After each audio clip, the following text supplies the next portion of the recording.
अस्सलाम वालेकुम नाज़रीन, आऊं ख्वाजा नसीमुद्दीन अवी ॾिसी रहिया आहियो सिंधरंग न्यूज़ HD।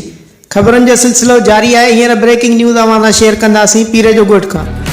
पीर जो ॻोठ में मुबैना प्लाट जे मामले तां भाइरनि जी फायरिंग, हिक भेण क़तल, ॿी सख़्त ज़ख़्मी, जवाबदार फरार, खैरपुर अस्पताल मुंतकिल। तफ़सील खां अवांखे आगाह कंदासीं त पीर जो ॻोठ जे अस्पताल कॉलोनी में जवाबदार भाइरनि घर ते हमलो करे फायरिंग कई। फायरिंग के नतीजे में गोलियों लगण सबब ब भेनरूं सलमा शेख ऐं साइमा शेख सख्त ज़ख़्मी थी पयूं। जवाबदार फरार थी विया।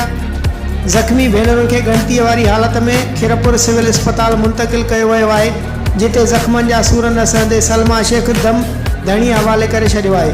उन सिलसिले में पीर जो ॻोठ पुलिस जो चवणु आहे त प्लाट जे मामले तां जवाबदार भाइरनि सरवर शेख ऐं सलीम शेख पंहिंजे सॻियनि भेनरनि खे गोलियूं हणी ज़ख़्मी कयो, जिन के फौरी तौर खीरपुर अस्पताल मुंतकिल किया वियो, जिते एक भेण सलमा शेख दम धणी हवाले करे छॾियो आहे।